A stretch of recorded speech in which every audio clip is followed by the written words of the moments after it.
রোহিঙ্গাদের খাদ্য সহায়তা অর্ধেক কমিয়ে দিয়েছে জাতিসংঘ, এপ্রিল থেকে কার্যকর।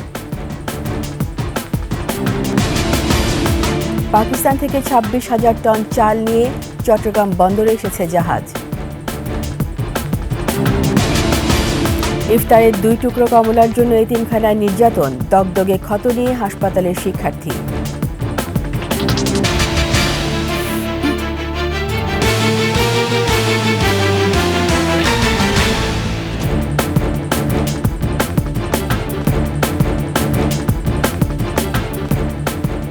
শুনছিলেন সংবাদ শিরোনাম। আমন্ত্রণ 21 দেশের সংবাদের সাথে আছি রীতা চৌধুরী। দর্শক, 21 টেলিভিশনের সংবাদ একই সাথে সরাসরি দেখতে পাবেন আমাদের ফেসবুক পেজ www.facebook.com/2124 অনলাইনে। সাবস্ক্রাইব করতে পারেন www.youtube.com/@21etv চ্যানেলে। কক্সবাজারের রোহিঙ্গা শিবিরগুলোর খাদ্য সহায়তা কমিয়ে অর্ধেকে নামিয়ে এনেছে জাতিসংঘ। প্রতি মাসে একজন রোহিঙ্গা নাগরিকের জন্য দেয়া অনুদান $12.50 থেকে কমিয়ে $6 করা হয়েছে। কার্যকর হচ্ছে এপ্রিল মাস থেকে। এ খবরে বিচলিত রোহিঙ্গারা। কক্সবাজার প্রতিনিধি আব্দুল আজিজের তথ্যচিত্রে ডেস্ক রিপোর্ট। বিভিন্ন আন্তর্জাতিক দাতা সংস্থার সহযোগিতায় উখিয়া ও টেকনাফে 12 লাখের বেশি রোহিঙ্গাকে খাদ্য সহায়তা দিয়ে আসছে জাতিসংঘ। প্রত্যেক রোহিঙ্গার জন্য প্রতি মাসে অনুদান আসে $12.50। হঠাৎ তহবিল সংকটের কারণ দেখিয়ে তা করা হচ্ছে $6। এমনিতেই $12.5 একজন রোহিঙ্গার ব্যয় সংকুলান হতো না। এখন $6 নেমে আসায় মারাত্মক অর্থ সংকটের আশঙ্কায় চিন্তিত রোহিঙ্গারা। বাইরের বিরুদ্ধে গেলে একজনের ভিসা ফেরত দেয়, এক টাইমের ভিসা ফেরত দেয় 60 তো 60 লইরে হানা হন্নান ইম্পসিবল। রোহিঙ্গা ক্যাম্পে বসবাসরতদের সংগঠন Arakan Rohingya society for piece and human rights ARSPH জানায়, সহায়তা অর্ধেকে কমিয়ে আনায় বেড়ে যাবে খুন, ধর্ষণ, ছিনতাই, ডাকাতি সহ নানা অপরাধ। রোহিঙ্গা দেশত যাইবই, পুরা ইন্টারন্যাশনাল কমিউনিটি তো আর কোনো এইটা জরুরত নইব। 2017 সালের আগস্ট মাসে মিয়ানমারের রাখাইন প্রদেশে নির্যাতনে টিকতে না পেরে সীমান্ত পাড়ি দিয়ে টেকনাফ ও উখিয়ার কুতুপালংয়ে আশ্রয় নেয় 12 লাখের বেশি রোহিঙ্গা। পরে জাতিসংঘ ও অন্যান্য দাতা সংস্থার পক্ষ থেকে তাদের খাদ্য ও অন্যান্য সহায়তা দেয়া শুরু হয়। সমর ইসলাম, ডেস্ক রিপোর্ট, 21 টেলিভিশন। পাকিস্তানের কাশিম বন্দর থেকে 26,000 টন চাল নিয়ে চট্টগ্রাম বন্দরে এসেছে জাহাজ। বন্দরে কন্টেইনার টার্মিনাল JTCCT-1-এ জাহাজটি ভেড়ানো হয়েছে। বন্দর সংশ্লিষ্টরা জানায়, G2G ভিত্তিতে পাকিস্তান থেকে 50,000 টন আতপ চাল আমদানি হচ্ছে। MV-CV জাহাজের মাধ্যমে এলো তার প্রথম চালান। আগামী কয়েকদিনের মধ্যে চালের আরও একটি চালান আসার কথা রয়েছে। জাহাজে আসা চালের নমুনা পরীক্ষা নিরীক্ষার পর খালাসে উদ্যোগ নেওয়া হবে। দেশে চালের বাজার স্থিতিশীল রাখতে G2G ভিত্তিতে ভারত ও মিয়ানমার থেকেও চাল আমদানি করা হচ্ছে। রমজানে দ্রব্যমূল্যের দাম নিয়ন্ত্রণে রাখতে বিভিন্ন বাজারে অভিযান চালিয়েছে টাঙ্গাইল জেলা বাজার মনিটরিং টিম। কালিহাতী উপজেলার এলেঙ্গা বাজারে অতিরিক্ত জেলার প্রশাসক ইয়াসির আরাফাত এই অভিযান পরিচালনা করেন। সে সময় বাড়তি দামে সয়াবিন বিক্রির দায়ে কয়েকজন ব্যবসায়ীকে জরিমানা ও সতর্ক করা হয়। এছাড়া ব্যবসায়ীদের রমজানে বাড়তি দাম না নেয়ার নির্দেশনা দেয়া হয়।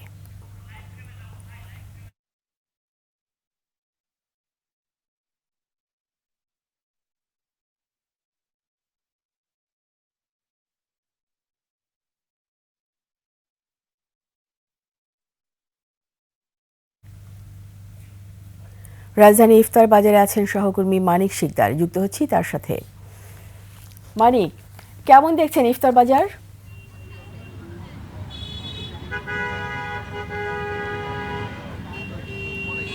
রিতা, যেটা হচ্ছে রমজানের আজকে 5ম দিন চলছে এবং আপনি জানেন যে রমজানের এই সিয়াম সাধনার মাসে সাধারণত যারা শ্রমজীবী মানুষ আছেন, যারা আসলে বাইরে কাজ করেন, তারা বিকেলবেলায় ইফতারি সংগ্রহ একটা হিড়িক পড়ে যায়। এছাড়া যারা সাধারণ মানুষ আছে, যারা পরিজনের সাথে ইফতারি করেন, তারাও কিন্তু এই সমস্ত এই বিভিন্ন সড়কের পাশে অস্থায়ী যে সমস্ত ইফতারি হাট বসে বা ইফতারি দোকান বসে, সেই দোকানগুলোতে ইফতারি সংগ্রহ করার জন্য অনেকেই আসলে এখানে ছুটে আসেন। আমরা দেখতে পেয়েছি আমরা যে পান্থপথ এলাকা এবং বসুন্ধরা যে সিটি কমপ্লেক্স যেটি আছে সেই এলাকায় আমরা আছি এই মুহূর্তে, এবং সেখানে দেখছি বেশ কিছু ছোট ছোট যে রেস্টুরেন্টগুলো আছে, রেস্টুরেন্টের সামনেই আসলে এইভাবে ইফতারির হাট খুলে বসেছেন দোকানিরা, এবং তারা এখানে যেটা রেখেছেন ছোলা পেঁয়াজু থেকে শুরু করে বার্গার, পিৎজা, জিলাপি সহ বিভিন্ন ধরনের আসলে এই খাবারের পসরা সাজিয়েছেন। আমরা এখানে একজন দোকানের সাথে কথা বলতে চাই যে আসলে আপনারা কি ধরনের পণ্য নিয়ে আসছেন এবং কারা আসলে মূলত আপনাদের ক্রেতা? আমাদের ক্রেতা হলো ওই যে মার্কেটের কর্মচারী, পরে আদার্স লোক, এই আর যারা রাস্তায় আশা করে ইফতারি কিনে নিয়ে যায়, মার্কেটের লোকও কিনে নিয়ে যায়, এরকম এই লোক। যদি এই যে ইফতারি যেগুলো আপনারা পসরা সাজিয়েছেন সেগুলো আসলে কতটুকু মানসম্মত? হ্যাঁ, আমাদের সব মানসম্মত, আমরা সব বাজার করে ভালো আমাদের বাসা নিজে থেকে বানিয়ে আনি, আমরা বাসা থেকে বানিয়ে আনি, তারপর এখানে বিক্রি করি। ভালো। যেটা বলছিলেন যে এখানে যে অস্থায়ীভাবে দোকানগুলোতে ইফতারির যে পণ্যগুলো তোলা হয়েছে সেগুলো তারা দাবি করছেন এগুলো মানসম্মত, এবং তারা বাজার থেকে সদ্য বাজার করে এবং টাটকা যে সমস্ত কাঁচা পণ্য আছে সেইগুলো দিয়ে আসলে ইফতারিগুলো তৈরি করছে বলে তারা দাবি করছেন। তো রিতা, এই ছিল আমার কাছে এখানে থাকা সর্বশেষ তথ্য। মানিক, আপনাকে অসংখ্য ধন্যবাদ। দর্শক, আমরা রমজানের ইফতারের বাজার দেখছিলাম, আমাদের মানিক শিকদার জানাচ্ছিলেন বিস্তারিত। ইঞ্জিন বিকল হয়ে সমুদ্রে ভাসতে থাকা ট্রলার সহ 13 জেলেকে জীবিত উদ্ধার করেছে কোস্টগার্ড। কোস্টগার্ড সদর দপ্তরে মিডিয়া কর্মকর্তা লেফটেন্যান্ট কমান্ডার সিয়াম উল হক জানান, বুধবার দুপুর 2টার দিকে জাতীয় জরুরি সেবা নাম্বারে এমভি মা বাবার দোয়া ফিশিং বোট সাগরে ভেসে থাকার খবর আসে। পরে কোস্টগার্ড গিয়ে তাদের উদ্ধার করে। গত 4 দিন ধরে ইঞ্জিন বিকল হয়ে সমুদ্রে ভাসমান ছিল তারা। বোটটি সুন্দরবনের দুবলারচরের আলুরকোল থেকে 10 নটিক্যাল মাইল পশ্চিমে সমুদ্রে ছিল। বোটটি বরিশালের পাথরঘাটা থেকে 12 দিন আগে সমুদ্রে যাত্রা করে। ইফতারে বেঁচে যাওয়া 2 টুকরো কমলা খেয়েছিল কিশোর সাগর, আর তাতেই ভীষণ রাগ হয় শিক্ষকের। হাত পা বেঁধে বেধড়ক পিটান তাকে। ঝিনাইদহ সদর উপজেলার মথুরাপুর আদর্শ এতিমখানায় ঘটেছে এমন নির্যাতনের ঘটনা। সাগর বর্তমানে হাসপাতালে, আর অভিযুক্ত শিক্ষক ইমরান হাওলাদার পলাতক। ঝিনাইদহের প্রতিনিধি এম রাহেনের তথ্যচিত্রে দেখুন ডেস্ক রিপোর্ট। দগদগে ক্ষতচিহ্ন নিয়ে হাসপাতালে যন্ত্রণায় কাতরাচ্ছেন কিশোর সাগর হোসেন। স্বজনরা জানায়, সোমবার মথুরাপুর আদর্শ এতিমখানায় ইফতারের পর 2 টুকরা কমলা লেবু বেঁচে যায়। রাতে সাগর তা খেয়ে ফেলে। এই অপরাধে রাতে তাকে দড়ি দিয়ে হাত পা বেঁধে লাঠি দিয়ে বেধড়ক পিটান শিক্ষক ইমরান হাওলাদার। এতে সাগর অসুস্থ হয়ে পড়লে সকালে স্থানীয়রা স্বজনদের খবর দেয়। স্বজনরা তাকে উদ্ধার করে হাসপাতালে ভর্তি করে। ছেলের এমন অবস্থা দেখে শোকে স্তব্ধ মা। আমার ছেলের মেরেছে, এর বিশ্বাস চাই আমি, বাইন্দে মেরেছে, ডাল দিয়ে মেরেছে, মেহগনি ডাল দিয়ে মেরেছে, আর স্কার্ফ দিয়ে মেরেছে। ঘটনার পর থেকে পলাতক অভিযুক্ত শিক্ষক ইমরান। তাকে দ্রুত গ্রেফতারের দাবি স্থানীয়দের। চোরের অপবাদ দিয়ে অমানসিকভাবে মনে করেন যে বেঁধে রশি দিয়ে বেঁধে স্টাম্প দিয়ে মেরেছে। একজন শিক্ষক ছাত্রকে এভাবে মারা কোনো রকমই যায় না। ছেলে না বুঝতে পারে একটা জিনিস খেয়ে ফেলে তাই মারতে হবে নাকি? তাই আইনগত ব্যবস্থা নেওয়া হবে বলে জানালেন এতিমখানা কর্তৃপক্ষ। ইতিপূর্বে এমন কোনো ঘটনা এই মাদ্রাসায় ঘটেনি, এটাই প্রথম, এবং এর বিরুদ্ধে আমরা তাৎক্ষণিক ডিসিশন নিয়েছি যে তাকে বরখাস্ত করা হয়েছে সঙ্গে সঙ্গেই। অভিযোগ পেলে দ্রুতই ব্যবস্থা নেওয়ার আশ্বাস পুলিশেরও। এখন পর্যন্ত আমার কাছে এই কোনো অভিযোগ আসে নাই। যদি ভুক্তভোগী আমাদের কাছে অভিযোগ করে তা আমরা আইনগত ব্যবস্থা নেব। নির্যাতিত সাগর হোসেন গত 5 বছর ধরে এতিমখানায় আছেন, পড়ছেন 10ম শ্রেণীতে। এর আগেও একাধিক শিক্ষার্থীকে নির্যাতন করার অভিযোগ রয়েছে শিক্ষক ইমরানের বিরুদ্ধে। মহিমা পলি, ডেস্ক রিপোর্ট, 21 টেলিভিশন। বরিশালে গ্রিন লাইন বাসে অগ্নিকাণ্ডের ঘটনা ঘটেছে। সকাল 10:30টার দিকে গৌর নদীর বামরাইলে এই দুর্ঘটনা ঘটে। পুলিশ জানায়, ঢাকা থেকে বরিশালে আসছিল গ্রিন লাইন পরিবহনে একটি বাস। ঢাকা বরিশাল মহাসড়কের দক্ষিণ বামরাইল এলাকায় আসলে যান্ত্রিক ত্রুটির কারণে ইঞ্জিনে আগুন ধরে যায়। তবে তাৎক্ষণিক বাস থামিয়ে সব যাত্রীকে নামিয়ে দেওয়া হয়। এতে কোনো হতাহতের ঘটনা ঘটেনি। পরে ফায়ার সার্ভিসের কর্মীরা আগুন নিয়ন্ত্রণে আনে।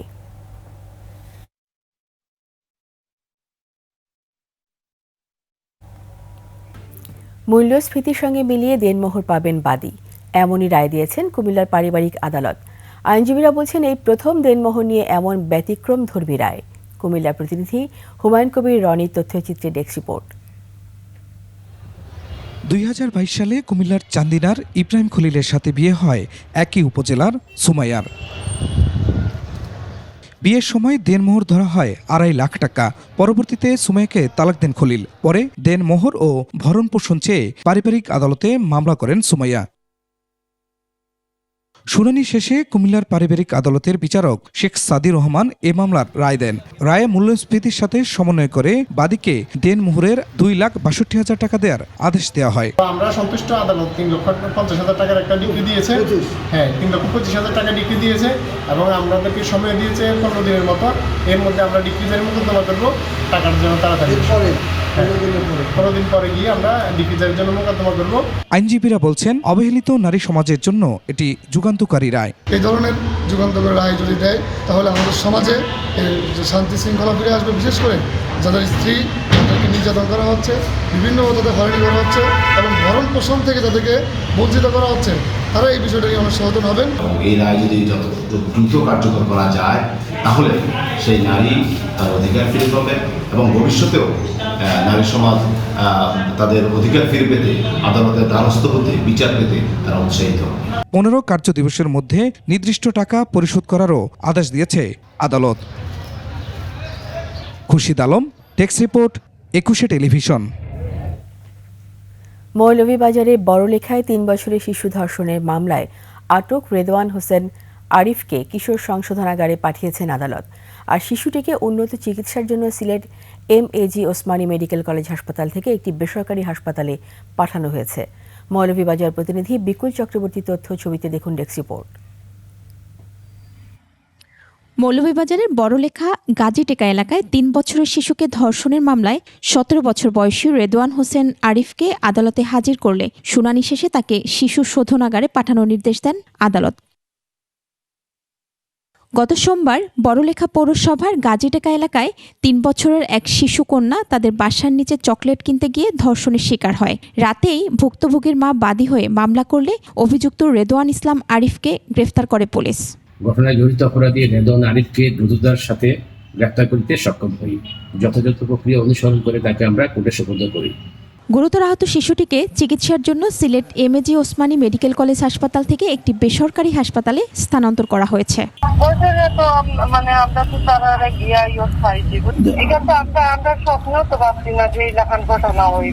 এদিকে এ ঘটনায় এলাকাবাসীর মধ্যে বিরাজ করছে ক্ষোভ। ঘটনা ঘটছে, যদি প্রকৃত ঘটিয়ার থাকে তাহলে এটা দৃষ্টান্তমূলক শাস্তি আমরা চাই। পুলিশ প্রশাসন ঘটনাস্থলে উপস্থিত হওয়ার জন্য এবং আসামিকে আইনের আওতায় আনার জন্য। ছেলে এমন কিছু করতে পারে বিশ্বাস করেন না রেদওয়ানের বাবা। আর আমার ছেলের লগে যে ইলা কোনো ঘটনা ঘটপহরি আমি তো নিজে কল্পনা জীবনে করছি না। দেখতে গিয়ে আমি ওই মহিলার অধিকার করতে গিয়ে বুঝছেন ওই আমি আমার বাচ্চারও আমি দিছি। এর বাদে আমি কিছু পরীক্ষা করাইছি, কোনো প্রমাণ পাইছি না। ধর্ষণের শিকার শিশুটি ন্যায় বিচার পাবে এমনটাই চাওয়া বড়লেখাবাসীর। মহিমা পলি, ডেস্ক রিপোর্ট, 21 টেলিভিশন। নীলফামারী সরকারি মেডিকেল কলেজে স্থায়ী ক্যাম্পাস নির্মাণ ও ষড়যন্ত্র বন্ধের প্রতিবাদে মানববন্ধন, প্রতিবাদ সমাবেশ ও বিক্ষোভ করেছে শিক্ষার্থীরা। এতে সংহতি প্রকাশ করে জামায়াত শিবির, বিএনপি সহ বিভিন্ন রাজনৈতিক দল ও বিভিন্ন শিক্ষা প্রতিষ্ঠান। সকালে শহরের চৌরঙ্গি মোড়ে মানববন্ধনের ষড়যন্ত্র বন্ধ ও কলেজের পরিবহন ব্যবস্থা চালু সহ 4 দফা দাবি বাস্তবায়নের দাবি জানান তারা। সমাবেশ ও বিক্ষোভ মিছিল করেও তারা। পরে প্রধান উপদেষ্টা বরাবর 4 দফা দাবির স্মারকলিপি জেলার প্রশাসনের কাছে দেয়া হয়। ফরিদপুর বলমারীতে অভিযান চালিয়ে 2 জনকে আটক করেছে যৌথ বাহিনী। পুলিশ জানায় বুধবার মধ্যরাতে অভিযানে উপজেলার ওয়াবদা মোড়ের কাজী হারুন শপিং কমপ্লেক্স থেকে বিদেশি পিস্তল, এয়ারগান উদ্ধার করা হয়। এ সময় হারুন কমপ্লেক্সের ম্যানেজার ও কেয়ারটেকারকে আটক করা হয়।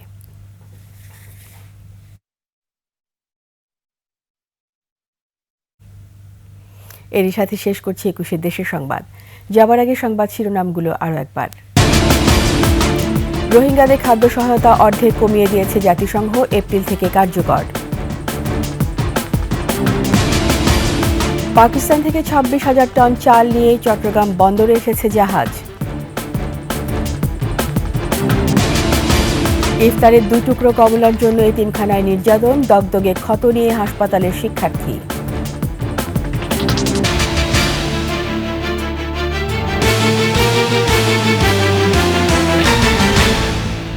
সবশেষ সংবাদ জানতে ডায়াল করুন 2021 নম্বরে আর ভিজিট করুন eকুশে-tv.com ওয়েবসাইটে। ফেসবুকে ভিজিট করতে পারেন www.facebook.com/eকুশে24 অনলাইনে সাবস্ক্রাইব করতে পারেন www.youtube.com/@ekushetv চ্যানেলে। এতক্ষণ সঙ্গে থাকার জন্য সবাইকে ধন্যবাদ। পরবর্তী সংবাদ সন্ধ্যা 7টায় দেখার আমন্ত্রণ রইল। একুশের সাথেই থাকুন।